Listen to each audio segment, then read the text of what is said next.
বলছিলে মোদির যাদবপুর মন্তব্যের কড়া নিন্দায় মমতা বন্দ্যোপাধ্যায়। মেধাবী পড়ুয়াদের নিয়ে মোদির মন্তব্যের নিন্দা, নরেন্দ্র মোদীকে খোলা চিঠি মমতা বন্দ্যোপাধ্যায়।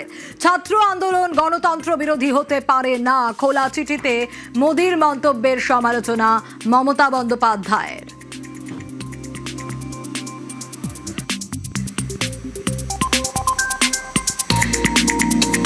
শুধু তাই নয়, হাওড়ার সভা থেকেও মোদির বিরুদ্ধে সরব মমতা বন্দ্যোপাধ্যায়।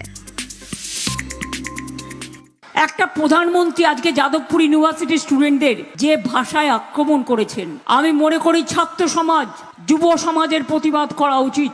আমাদের ছাত্রছাত্রীরা আমাদের গর্ব। বলছে ওখানে নাকি নৈরাজ্য চলছে, তুমি এক পয়সাও যাদবপুর ইউনিভার্সিটিকে দিয়েছো? তুমি কি জানো যাদবপুর ইউনিভার্সিটি নাম্বার 1 র্যাঙ্কে আছে?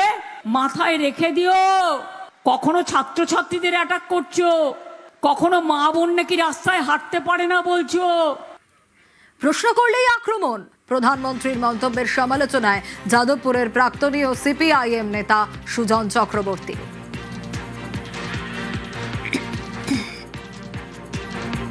আমি ধিক্কার জানাবো নরেন্দ্র মোদী রাজ্যের লেখাপড়া করা, খোঁজ খবর রাখা, প্রশ্ন করতে শেখা ছাত্রদের যারা নিজেদের জ্ঞান বুদ্ধি বিবেচনা অনুযায়ী চলে তাদেরকে তিনি আক্রমণ করলেন, তাদেরকে দলিত করবার চেষ্টা করলেন। এটা প্রধানমন্ত্রী হিসেবে আমি মনে করি খুব নিন্দনীয় কাজ। উনি বিশ্ববিদ্যালয় কি বুঝবেন?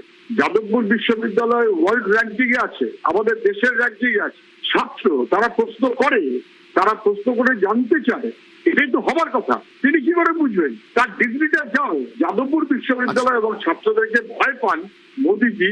আজ কথার মধ্য দিয়ে তা স্পষ্ট হলো, এ রাজ্যের ছাত্ররা তার সমুচিত জবাব দেবে।